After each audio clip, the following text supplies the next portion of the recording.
Para entender a teoria do fato jurídico, você precisa entender como é que o direito olha para o mundo. Esse é um dos primeiros erros e a maior das dificuldades das pessoas, especialmente quem não tem muita afinidade com o direito e menos afinidade com o direito civil. Parece algo extremamente teórico, mas na realidade é bastante prático. Você só precisa enxergar as coisas com outro olhar. Como é que funciona? É mais ou menos assim.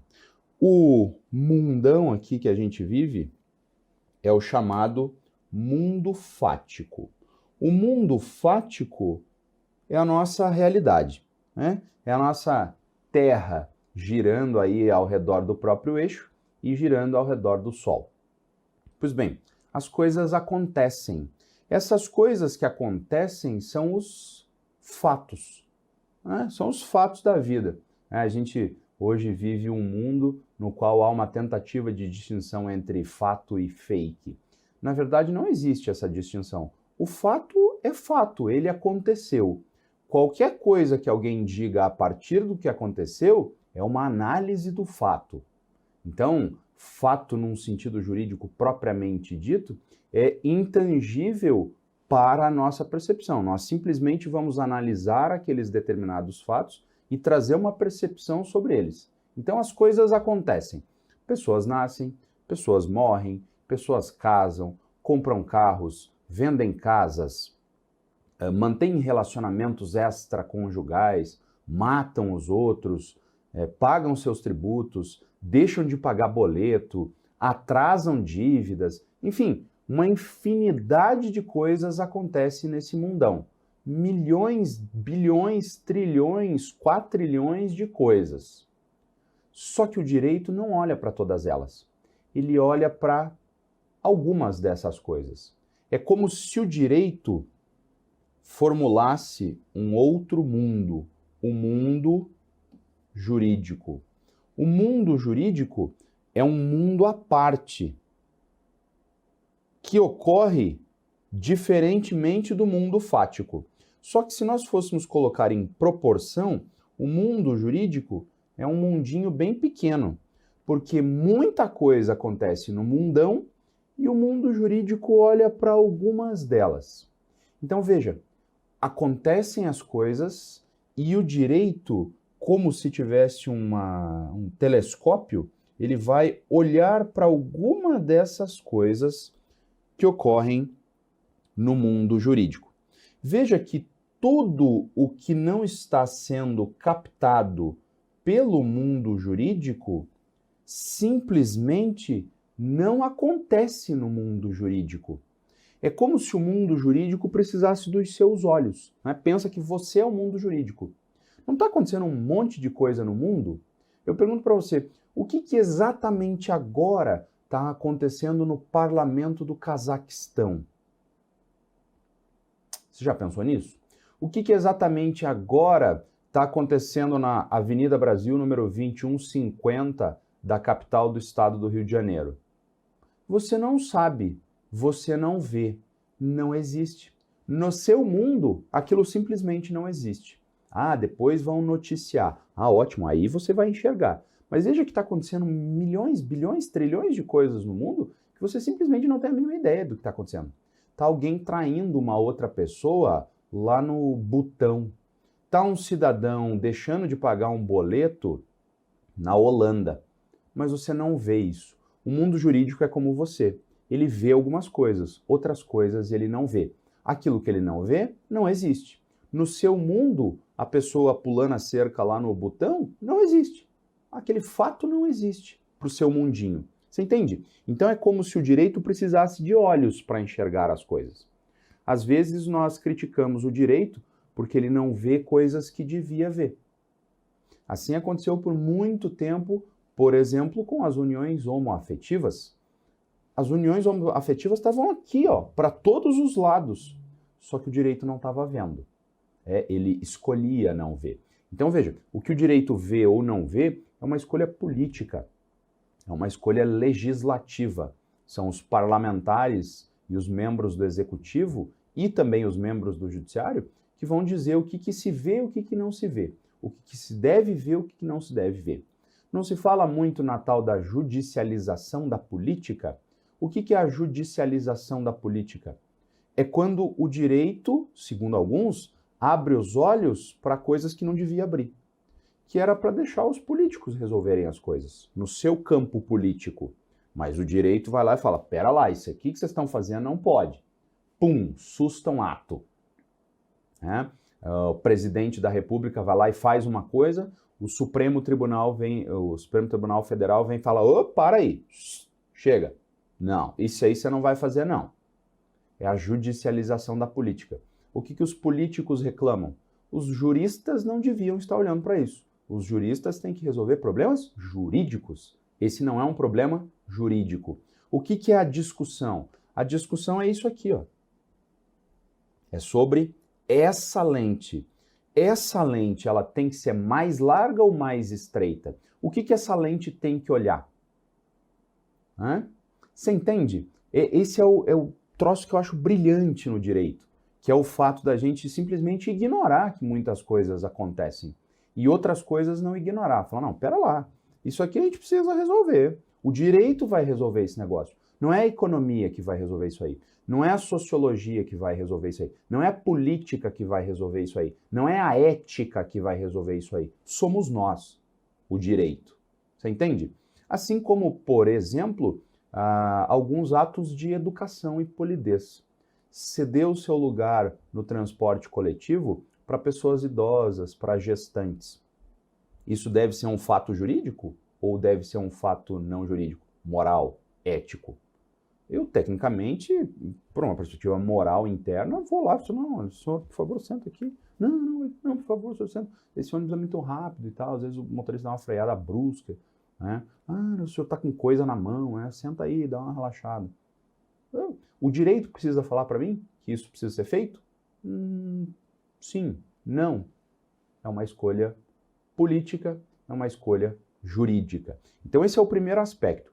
Muita coisa vai acontecer e a gente simplesmente não vai ligar. Milhares de coisas estão acontecendo ao seu redor e ninguém liga para isso, lá no mundo jurídico. Né? O mundo jurídico é os marcianos, olhando aqui para nós. Né? Então esse é o elemento. Aí o direito olha aqui para essa pequena parcela de elementos e dá relevância para alguns ou não. Por exemplo, se eu chamar a minha irmã para dar aula aqui no Estratégia, ela vai dar aula de, sei lá do que ela quer dar aula, tá? E aí? Beleza, legal. Né? Eu vou colocar no Instagram, ela vai colocar no Instagram dela, a firma vai colocar, olha, mais uma aquisição interessante para o nosso portfólio de professores e tal. Bom, legal. Juridicamente, nenhum impacto. Agora, se eu sou juiz e coloco minha irmã para trabalhar comigo, Lei 8.112 de 1990 fala, não pode. Você entendeu? É exatamente a mesma situação, só que num contexto diferente. O texto da Lei 812 de 90 fala não pode para blá, blá, blá, blá, blá, blá. Mas esse texto não abrange o meu contexto. Então, na aplicação do direito, e isso aqui é teoria do direito, a aplicação do direito, ela depende de dois fatores, o texto e o contexto. Há um texto normativo e há um contexto. Esse texto normativo incide sobre esse contexto ou não? Ou seja, o mundinho jurídico aqui incide nesse fato aqui ou não? O mundinho jurídico lá fala que irmão não pode trabalhar. Mas o contexto aqui é o contexto desta lei ou não? Depende. Se for juiz, sim. Se for professor de estratégia, não. Entende? Sempre tem o texto e o contexto. Esse contexto, ele exige uma base. Porque se eu botar qualquer pessoa para trabalhar para mim sendo juiz, não tem problema. Desde que não seja ascendente, descendente ou colateral até o 2º grau, se eu não me engano. Parente até o 2º grau, uma coisa assim. Agora não me lembro do artigo 117 da Lei 8.112 de 90, tá? Então, eu tenho que analisar esses elementos. Eu preciso de uma base para análise. Essa base é chamada de suporte fático. Né?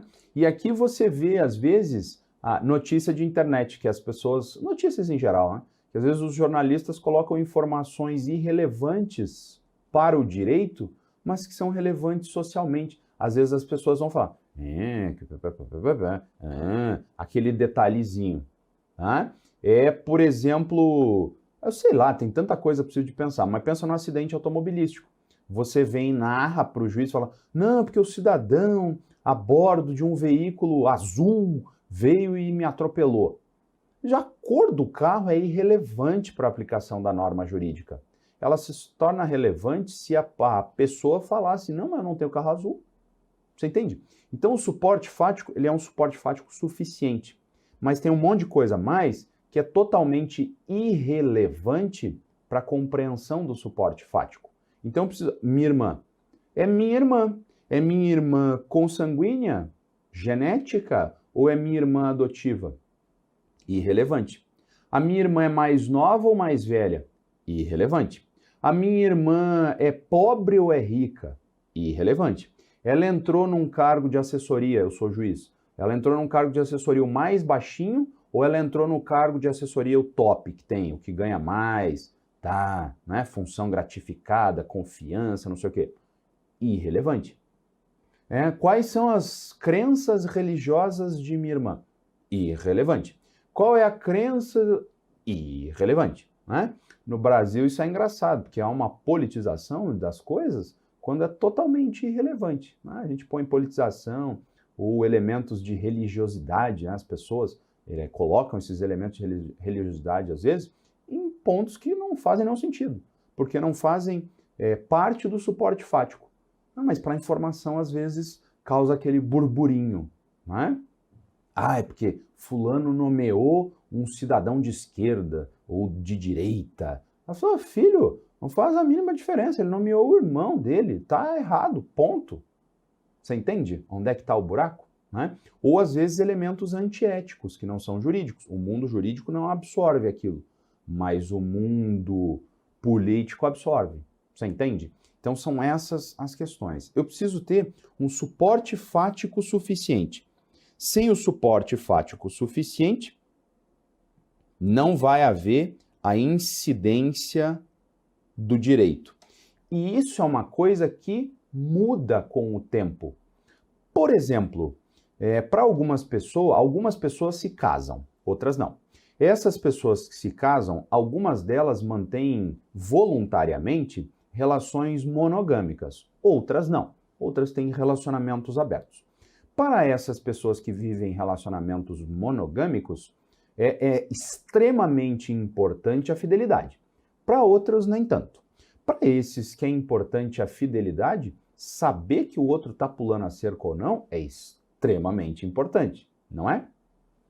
O direito também achava isso extremamente importante. Tão importante, tão importante, tão importante, que pular a cerca era crime.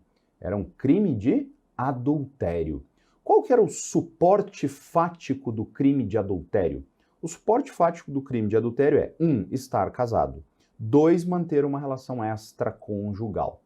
Veja, se essa relação extraconjugal era homoafetiva ou heteroafetiva, irrelevante. O fato é que a pessoa estava conhecendo outra, não podia. Crime até 2005.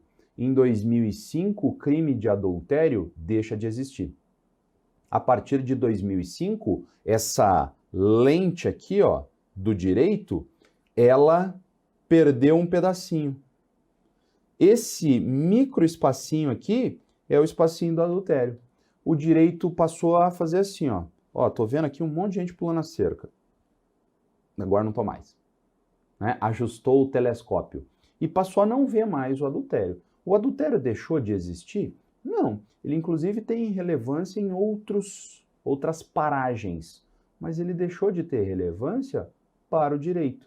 O direito não mais olha para o adultério, o direito penal, pelo menos. Tá? Então, veja, e outras coisas, às vezes o direito dá importância, mas o mundo fático não dá mais importância, não existe mais aquilo. Por exemplo, a gente devia ter há uns 50 anos atrás, muita discussão tributária em relação à máquina de escrever. Ai, mas o negocinho para consertar a máquina se enquadra em que hipótese de tributo e tal. Hoje, o direito continua lá olhando, o radar dele está ligado, mas aquilo não acontece mais no mundo fático. Então são situações diferentes. E às vezes o contrário, está acontecendo um monte, o direito olha e fala, irrelevante, não estou nem aí para vocês.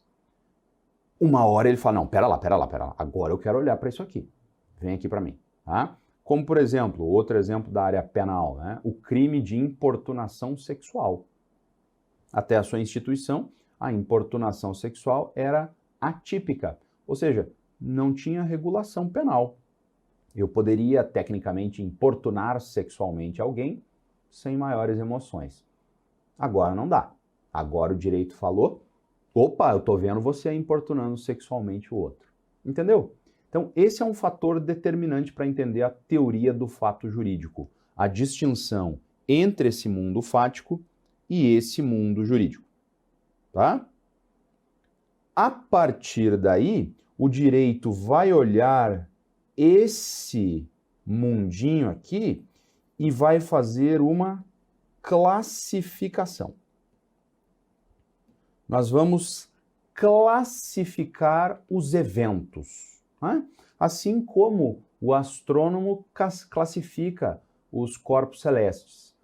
Planeta, exoplaneta, cometa, essa coisa arada toda. Né? A gente vai fazer a mesma coisa. Os biólogos classificam os animaizinhos e não sei o quê. Todo mundo classifica as coisas. Né? O direito também classifica. E aí a gente vai classificar os nossos fatos jurídicos a partir de variados elementos. Então veja, o fato deixou de ser fato. Agora ele é um fato jurídico. Como assim, professor? A diferença? A diferença é aqui, ó. Fato é tudo isso aqui. Fato jurídico é só isso aqui. É só o que o direito olhou e falou, pega lá para nós. Vamos dar uma olhada nesse negócio. Então nós vamos pegar esse negócio e começar a classificar. Nós vamos classificar o fato jurídico num primeiro grande grupo. São os fatos jurídicos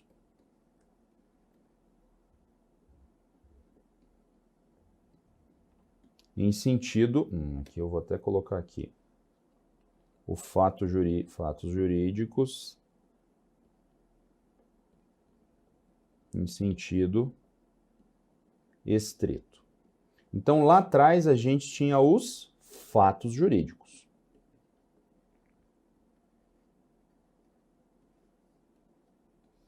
Lembrando que esses fatos jurídicos, eles se contrapõem aos fatos não jurídicos. É o primeiro elemento de classificação. A gente pegou aquilo que o direito olhou e... né? Próximo, fato não jurídico. O cidadão caiu ali e tropeçou na calçada.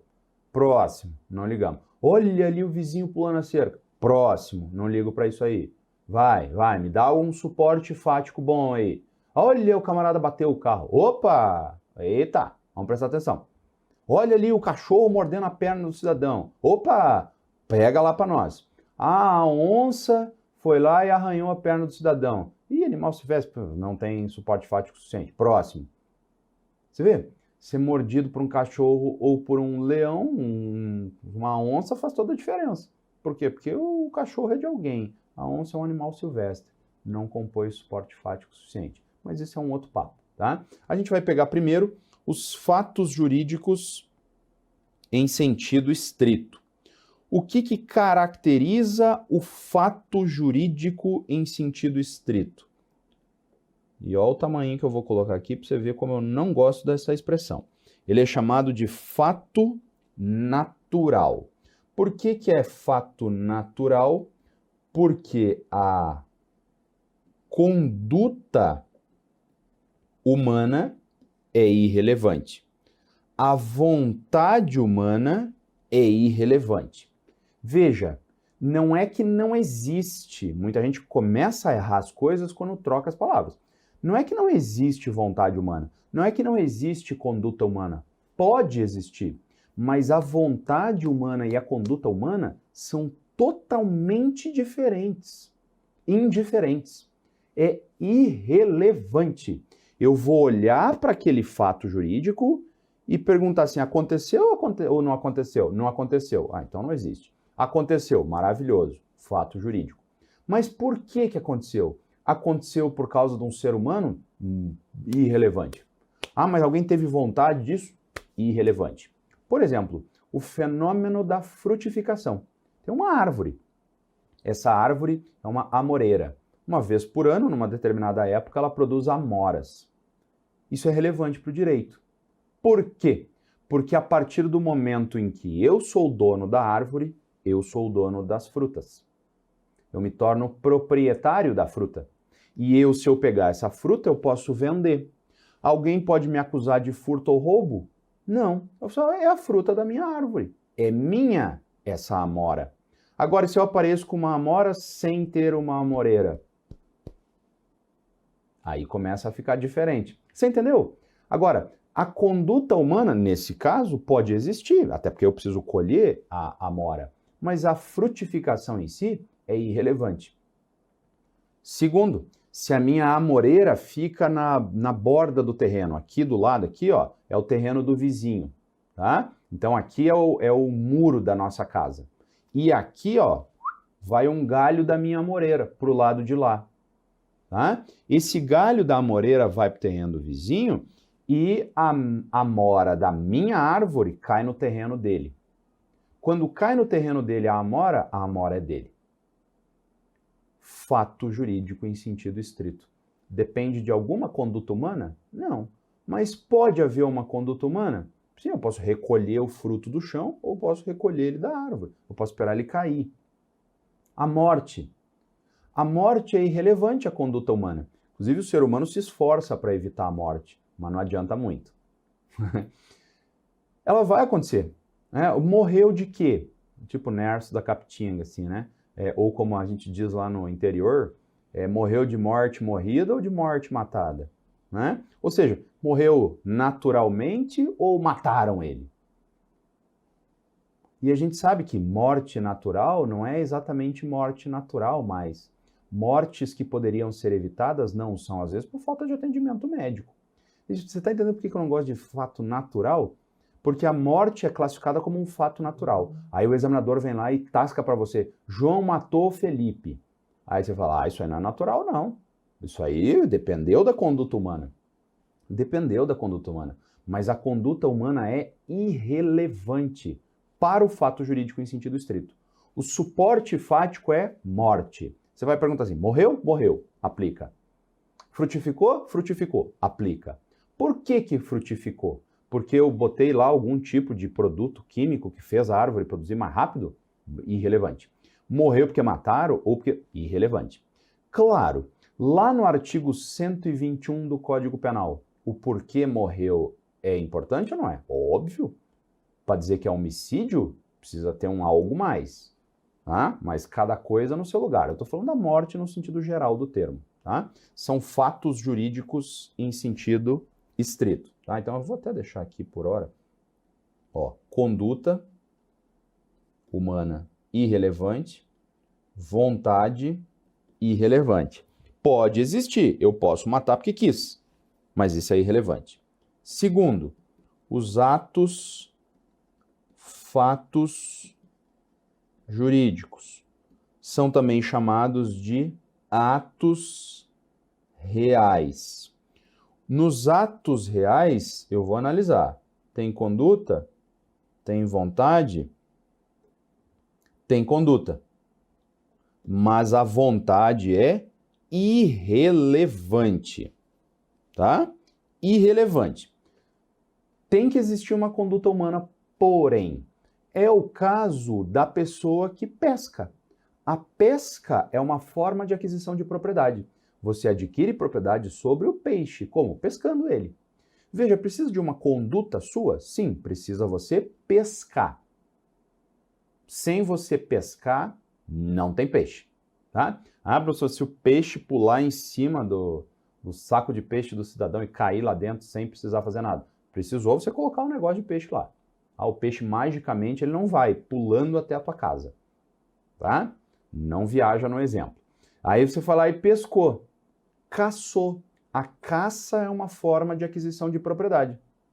Se bem que hoje em dia é mais difícil fazê-lo, mas ainda é possível em algumas circunstâncias e momentos específicos e com animais específicos, né? Eu vou lá e caço um pássaro, que não é protegido, né, porcaria nenhuma. Eu adquiro propriedade sobre esse pássaro. Mas veja, vontade. Né? Eu, quando era pequeno, às vezes ia pescar. Né? Meu pai gosta muito de pescar. E aí, tinha vezes que eu tava assim, né, criança. Você fica lá 2 horas com uma varinha na mão. Porra, para criança isso é um tédio enorme, né? Mas, enfim, ia lá junto. Aí ficava lá com a varinha. Sem nenhuma vontade. Vontade de ir embora. Mas, enfim, ficava lá pescando. E, de repente, às vezes a gente ia pescar em lugar que tinha muito peixe, o peixe se fisgava sozinho. Eu não fazia absolutamente nada, eu ficava parado igual uma estátua. Né? Só não saía para lá para meu pai não brigar comigo. O peixe se fisgava sozinho. Plum, peguei o peixe. Que vontade que eu tive de pescar? Nenhuma. Ainda assim, fato jurídico. Porque houve uma conduta humana. Mas a vontade é irrelevante. Meu pai pescava com vontade. Né? Mas a vontade é irrelevante. O fato é, pegou um peixe, se tornou proprietário dele. Fato jurídico. E nós também temos uma terceira classificação, os atos jurídicos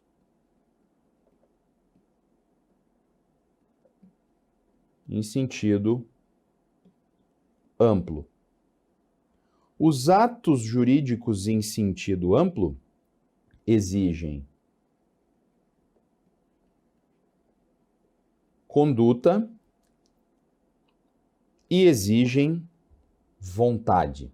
Então, aqui, você vê, a gente vai pulando um degrau de cada vez. Tem conduta, tem vontade? Irrelevante. Tem conduta, tem vontade? Conduta é importante, vontade não. Tem conduta, tem vontade? Ambas são relevantes. Eu preciso exteriorizar a minha vontade de uma certa forma. Isso é importante, porque se a vontade fica apenas na minha cabeça, não faz sentido. Não está lá na minha cabeça. Eu quero, sei lá, adotar uma criança. Eu quero comprar um iate. Eu quero sair jantar. E penso. E só. Precisa exteriorizar a vontade. Sem a exteriorização da vontade, não existe o ato jurídico em sentido estrito. Tá? Então, essa vontade, ela é uma vontade não meramente mental. Ela precisa de exteriorização. Sem exteriorização, não existe. Tá? Precisa dessa exteriorização sempre. Tá? Quero me divorciar. Quero comprar um produto num leilão. Quero usar o transporte público. O que eu preciso fazer? Exteriorizar. O caso de divórcio, preciso exteriorizar essa vontade perante o juiz. E não adianta exteriorizar a vontade diante do meu cônjuge. Tá? Moralmente, existencialmente é importante, mas juridicamente é irrelevante. Eu posso repetir todo dia para o meu cônjuge assim, vou me divorciar de você. Não sei que raio de casamento é esse que as pessoas fazem isso, né? Mas enfim, toda manhã eu acordo, viro para o lado com o meu cônjuge e falo, mulher, quero me divorciar de você. Ela fala, não vamos se divorciar. Não fala nada, e vida que segue. Isso é irrelevante. Tá? Eu preciso exteriorizar essa vontade de um certo jeito. Que jeito é esse? Lá junto ao Poder Judiciário. Leilão. Para eu comprar um produto no leilão, como é que eu exteriorizo a minha vontade? Olha aqui o veículo X, ano tal, vamos começar com o lance de 10 mil, quem dá mais, 11 mil pro senhor lá no fundo, lá com o paletó, o blazer, sei lá que raio de cor é essa, bege, com o paletó bege, acho que é isso, né? Caqui, sei lá. Aí, mas era 12 mil, cidadão aqui com a camisa vermelha, 13 mil, senhor lá de novo. Eu preciso qual que é a minha exteriorização? Só a mãozinha. Olha pro divórcio. O divórcio é só fazer assim? Tem um juiz falando, quem quer divorciar, levanta a mão, ali, o cidadão ali no fundo vai divorciar. Não é assim. eu preciso de uma petição no Poder Judiciário, ou junto a um tabelião de notas, né, um divórcio extrajudicial. Agora, para o leilão, basta levantar a mão, exteriorizando a vontade. Tá? Agora, para o transporte, o que eu preciso fazer? Se é um lugar que tem transporte público com um cartãozinho, né? Você só chega na catraca, passa o cartão e roda a roleta. Pum! Exteriorizou a vontade. Você precisa falar para alguém assim? Quero entrar neste ônibus para celebrar com a administração pública poder concedente e junto a esta concessionária de transporte público, um contrato de transporte. Não, então passou, entrou. Leilão. Você fala assim, gostaria de cobrir o lance do nobre cavalheiro da camiseta vermelha, tendo em vista que creio que o valor de mercado deste bem supere demais o presente. De toda sorte, pretendo comprar o objeto pelo valor de 11 mil reais. Não, é pá, mãozinha, tá? O divórcio, ao contrário, vai exigir uma formalidade ou outra. Então precisa ser exteriorizada da forma necessária para o direito, mas tem que exteriorizar. Eu na minha cabeça, nossa, 11 mil reais está muito barato para esse trem aí no leilão, 12 mil outro. Acabou, já não dá para comprar por 11. Passou a janela, né? Catraca do ônibus. Ah, meu Deus do céu, mas o dinheiro tá curto, eu devia ir a pé, ou vou de ônibus, eu tô com pressa, tô com vontade de ir de ônibus, mas eu tô achando que é melhor ir a pé para eu economizar o dinheiro da passagem. Irrelevante, você não está exteriorizando sua vontade da maneira adequada. Ou para na frente da catraca e fica falando com a catraca. Eu gostaria de entrar nesse ônibus, mas eu não sei se eu vou ter dinheiro suficiente depois, ou blá blá blá blá blá. Isso é irrelevante. Tá? Pode a pessoa passa, entra e fica batendo papo com a catraca? Perfeitamente, fica à vontade, só vão achar você louco. Pode no leilão você levantar a mão e ficar falando verborragicamente? Pode, mas o leiloeiro não vai nem te ouvir. Você entende? A exteriorização de vontades tem que ser feita daquela forma adequada. É assim que funciona, tá? Quando aí nós vamos reconhecer a existência de um ato jurídico em sentido amplo. Exteriorização adequada, tá? Porque às vezes a exteriorização pode ser inadequada. Na verdade, eu no leilão vi um amigo e levantei a mão, falei, ô rapaz, tudo bem? E nisso o leiloeiro, olha lá o senhor lá do fundo com o blazer bege, 12 mil, próximo. Eu falo, não dei lance não. Né?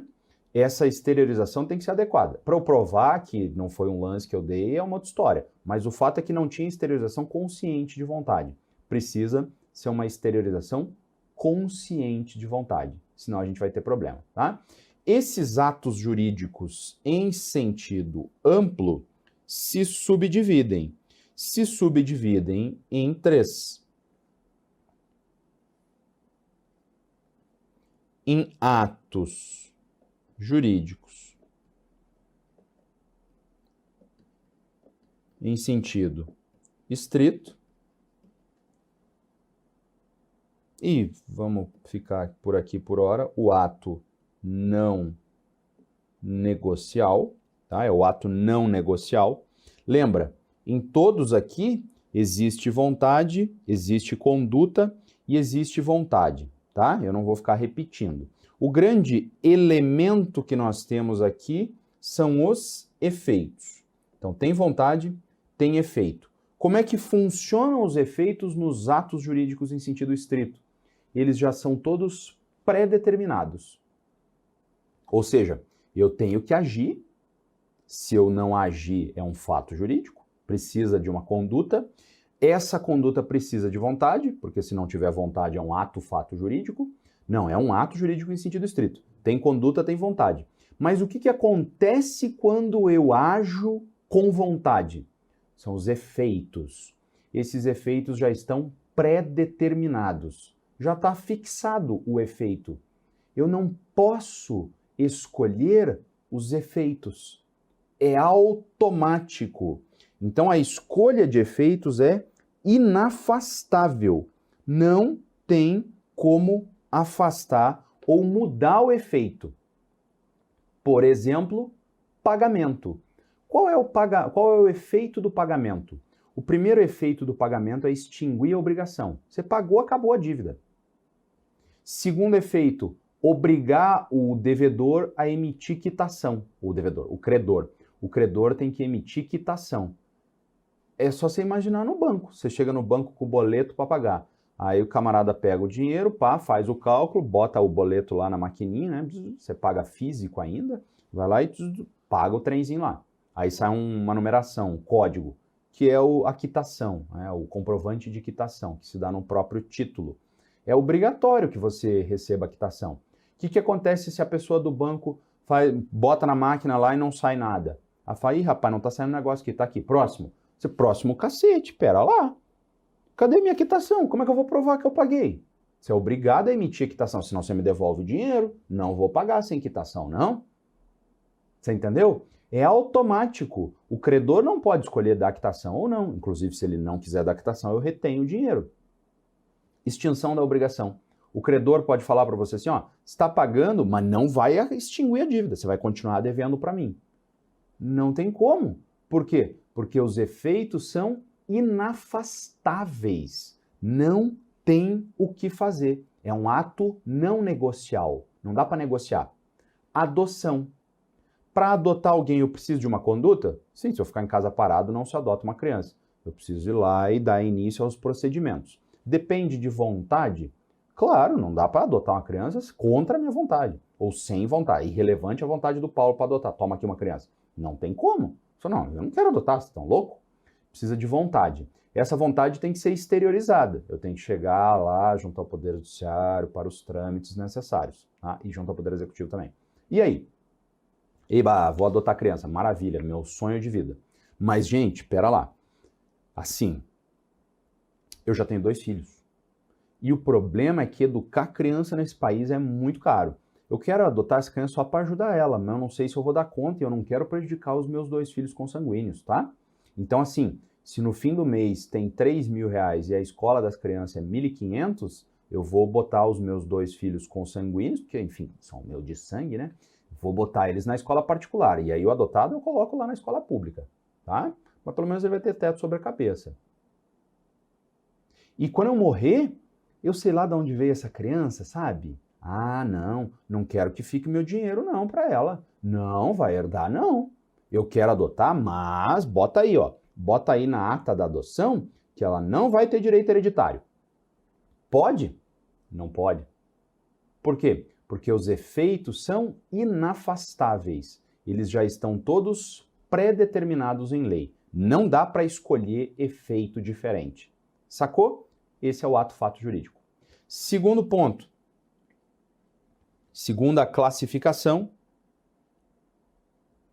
são os negócios. Por que eu pus 3 aqui? Negócios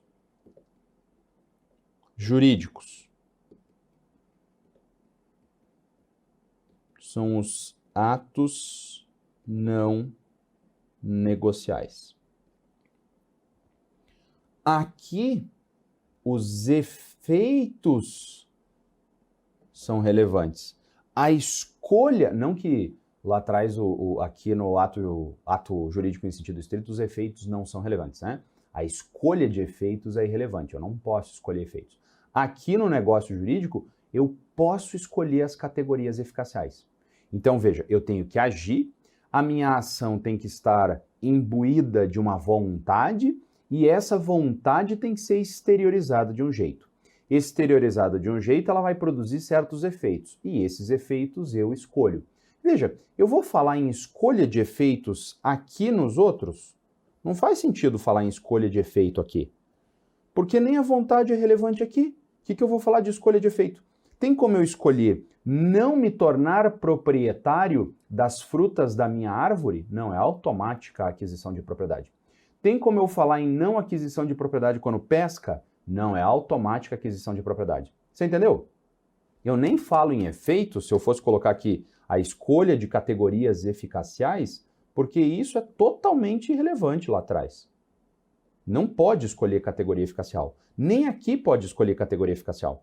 Só pode escolher categoria eficacial aqui, lá nos negócios jurídicos. Tá? Por exemplo, compra e venda. Você pode escolher se o pagamento é à vista ou a prazo, no crédito ou no débito, né? No débito ou no crédito. Você escolhe a forma de pagamento. Você escolhe a entrega. Você vai comprar um produto, dependendo do que é, sei lá, uma mobília, e aí você fala, não quero... Ah, tem a pronta entrega. Você fala, não, pronta entrega não, porque eu vou mudar ainda, eu estou mudando, e aí é semana que vem que vai estar pronta a casa, lá que eu vou ter terminado a mudança. Aí chega, porque senão vai botar esse sofá lá em casa, não vou ter onde enfiar, vai ficar uma zona, né? Então você pode postergar a entrega. Você pode mudar a aquisição de propriedade. Geralmente a aquisição de propriedade na compra e venda se dá no momento da entrega, da tradição. Entregou para você, você adquiriu propriedade. Pode ser que não. A pessoa te entregue e você continue não sendo o proprietário. Alienação fiduciária em garantia. Você compra carro do banco. Quando que você se torna proprietário do carro? Só quando você paga a última parcela. Eu posso escolher isso também. Eu posso escolher um monte de coisa. Mas eu posso escolher todas as coisas? Não. Tem gente que confunde, que acha que negócio jurídico pode fazer o que quiser. Não. Tem um monte de categoria eficacial que eu não posso escolher. Eu posso escolher várias, mas não todas. É tipo o Subway, sabe? No Subway, você não chega lá e fala assim, pão, você quer de 15 ou de 30? Aí você fala, eu quero de 15. Não, eu quero de 45. Seu amigo, não tem sanduíche de 45, é 15 ou 30, você não escutou? Entendeu? Eu posso escolher a categoria eficacial, mas não todas. Ah, vamos pôr o recheio. Aí tem lá o queijo mussarela, cheddar e não sei o quê. Aí você, não, eu quero um camembert. Eu gosto o camembert, que ele dá uma... Amigão, não tem camembert aqui, você tá louco? Você tá achando que está no Subway França? Não tem. Não dá para escolher aquela categoria eficacial. Ah, vamos pôr o molho. Rapaz, eu gosto de uma pitada de brigadeiro. Brigadeiro com almôndega. Põe um pouquinho de brigadeiro de colher por cima da minha almôndega. Que é uma escolha horrorosa. 2, que o cara vai falar, amigo, não tem recheio de brigadeiro aqui. Meu Deus, da onde você veio? Então as categorias eficaciais são assim, é um leque de opções, mas não todas. Não dá para pedir Big Mac no Burger King. O leque de opções não está abrangido. Você entendeu? São espaços dentro da compra e venda, tem espaços de escolha. Dentro de uma locação, tem espaços de escolha. Dentro de sei lá, um comodato, eu vou te emprestar alguma coisa, tem um leque de escolhas. Por exemplo, comodato e locação, é quase a mesma coisa. A você, né? Se você não é muito manjado da área jurídica, você vai sacar rapidinho. Eu alugo para você sem cobrar. Eu falo, olha, fica aqui na minha casa, eu te alugo e não vou cobrar nada.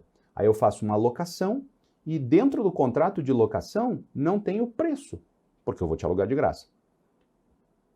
Sinto dizer, não é uma locação, isso é um comodato. Mas está escrito locação. Não me interessa o que você acha que é.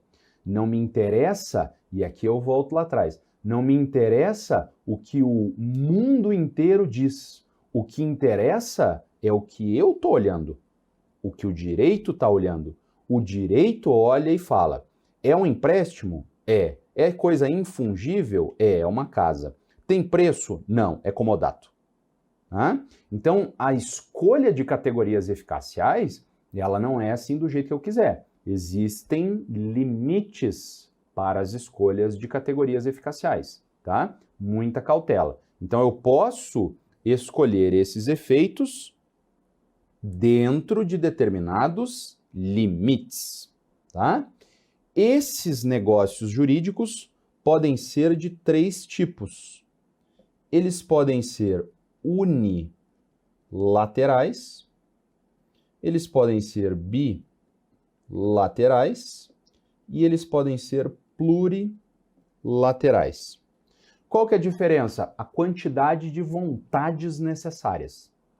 No negócio jurídico unilateral, eu preciso de uma vontade só. São os atos unilaterais de vontade, tipo promessa de recompensa. Eu faço uma promessa de recompensa e a promessa de recompensa já cria efeitos em você, mesmo que você não concorde com ela. Eu boto na placa lá, procuro o meu cachorrinho. O cachorrinho sumiu, você trouxe ele para mim, você faz jus à recompensa. Você nem sabia que eu tinha feito uma promessa, mas eu tenho que pagar, porque é um negócio jurídico unilateral, basta a minha vontade. Compra e venda, bilateral. Precisa você querer vender e eu querer comprar. Precisa eu querer pagar e você querer receber. E a gente precisa entrar num acordo sobre essas duas coisas. para ter uma compra e venda? 2 vontades.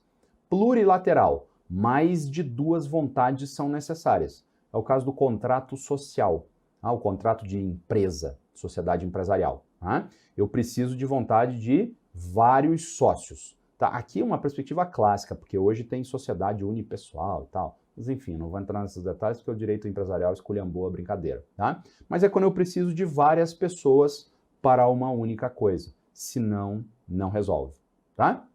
Então veja, essa é a classificação dos fatos jurídicos. Vamos retomando. Os fatos jurídicos se distinguem dos fatos não jurídicos, que não é dada relevância pelo direito a eles. Tá? Aí nós temos os fatos jurídicos em sentido estrito, também chamados de fatos naturais, onde a conduta e a vontade são irrelevantes, como a frutificação e a morte. Nós temos os fatos jurídicos, no qual a conduta é relevante, mas a vontade não. A conduta humana é necessária, como a pesca. Os atos jurídicos em sentido amplo, conduta e vontade são relevantes, dividindo-se aí em ato jurídico em sentido estrito ou não negocial, não posso escolher os efeitos, como é o caso da adoção, e os negócios jurídicos, como eu posso escolher os efeitos, são os casos dos contratos. Eles podem ser unilaterais, promessa de recompensa, basta uma vontade, bilaterais, 2 vontades, ou plurilaterais, mais de 2 vontades. Tá, ufa, consegui chegar lá. Toda a classificação. Agora, vistos esses atos jurídicos, esses negócios jurídicos em especial, eles valem? Depende. Aí eu preciso analisar os requisitos de validade dos negócios jurídicos. Então eu vou olhar toda essa classificação e fazer uma análise de validade daqui, tá? Que são os mais importantes. Na validade, eu pressuponho a existência de 3 elementos. Quais são os 3 elementos de existência? Um sujeito, um objeto e forma. Tá? Esses são os 3 elementos que precisa para existir um negócio jurídico. Sem esses 3 elementos, o negócio jurídico não existe. Mas para valerem, eu preciso classificar. Então aqui nós temos o plano substantivo. Língua portuguesa, substantivo mesmo. Estou falando de linguística, né? É um substantivo. O agente é um substantivo, o objeto é um substantivo, a forma é um substantivo. Só que eu preciso adjetivar. Eu preciso de adjetivos para esses elementos substantivos, tá? Que adjetivos eu preciso? O plano da validade é o plano adjetivo. Eu preciso de um agente capaz, eu preciso de um objeto lícito, possível,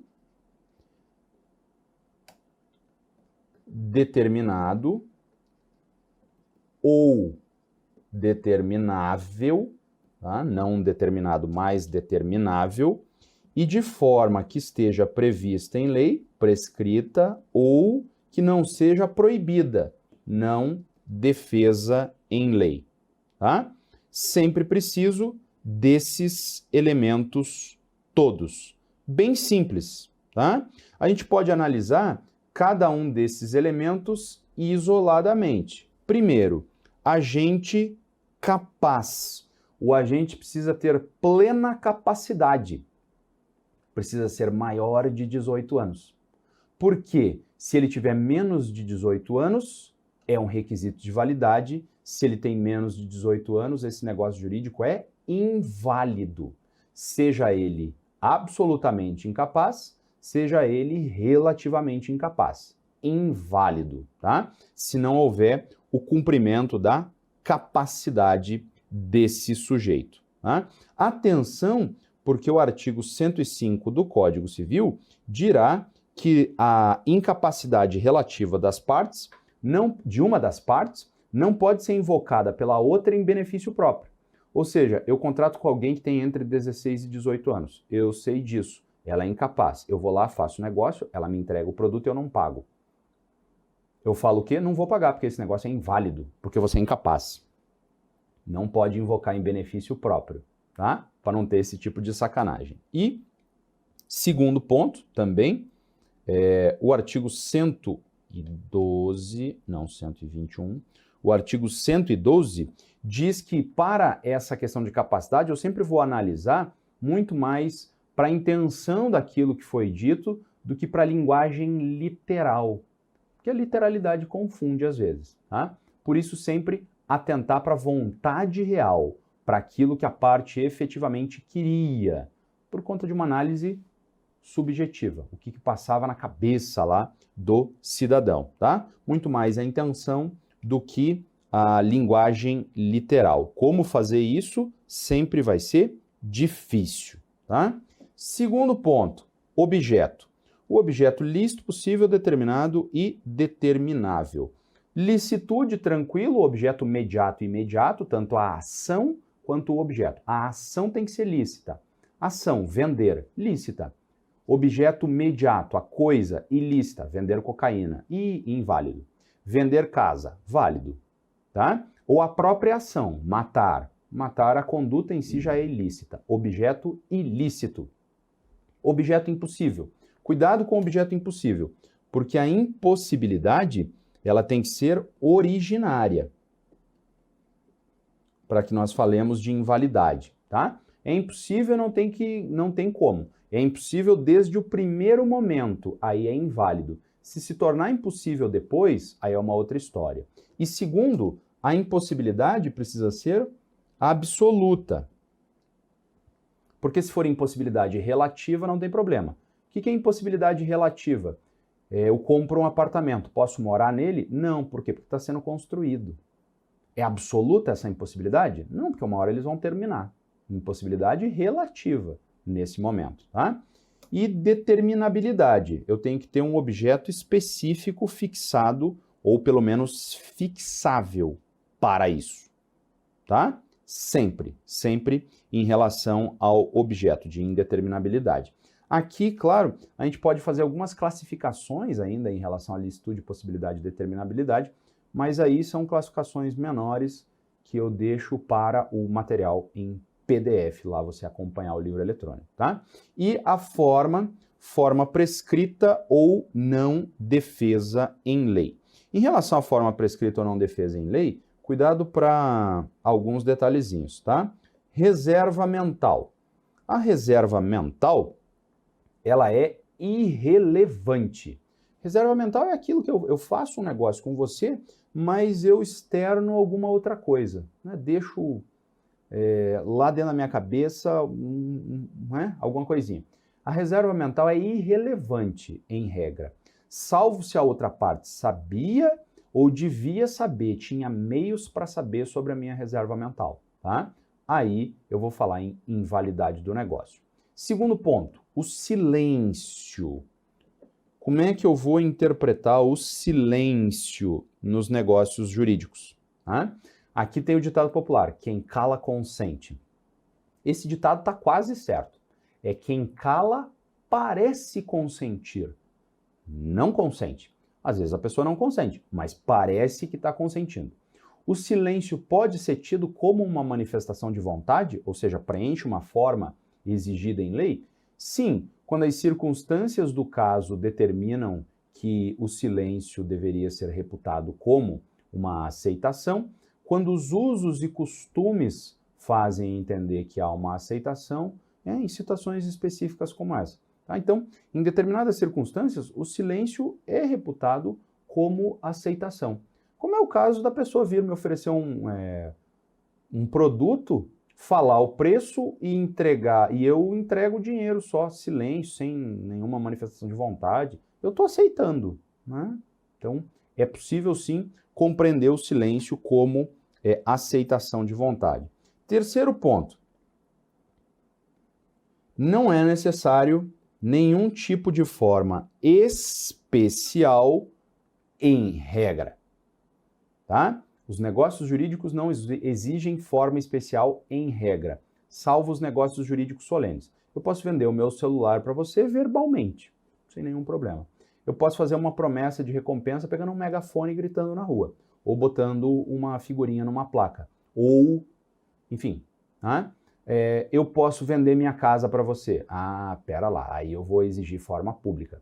Se os negócios jurídicos são sobre bens imóveis de valor superior a 30 salários mínimos, aí precisa de forma pública, tá? Alguns negócios é a escritura pública. O que é a escritura pública? Nada mais é do que aquilo que é escrito, uma escritura feita de maneira pública, feita num cartório, junto a um tabelião de notas. Isso é uma escritura pública. Eu posso fazer um contrato de compra e venda agora aqui no meu computador. Imprimir. Forma escrita, mas particular. Para ser forma pública, eu preciso ir até o tabelião de notas. Tá? Em geral, o negócio jurídico pode ser feito de qualquer jeito, pode ser feito verbal. A maior parte dos negócios jurídicos é verbal. A gente nem se dá conta que está fazendo. Tá? Muita coisa é feita de maneira verbal mesmo. Né? É excepcional os contratos escritos. Excepcionalíssimos os contratos com forma pública. Só que como eles são muito importantes e geralmente envolvem somas altas de dinheiro, a gente presta atenção mais neles. Tá? Inclusive nessa forma aí, que pode ser livre, atenção para a inserção da cláusula de não valer sem instrumento público. Se eu insiro uma cláusula de não valer sem instrumento público, ela é de essência do ato. Se eu não faço por forma pública, inválido, tá? Essa cláusula de não valer sem instrumento público, ela é para negócios que não exigem forma pública, mas que eu quero que seja feita a forma pública. Por um critério, sei lá, de segurança, eu acho que vai ficar melhor, mais seguro, se fizer por forma pública. Aí eu boto uma cláusula que aquele contrato ali não vai valer se ele não tiver forma pública. Então eu posso inserir essa cláusula aí de não valer se não tiver prevista forma pública, tá? Então esses são alguns dos elementos da teoria geral do fato jurídico. Isso vai sendo esmiuçado em detalhes com outros temas que se complementam junto a esse.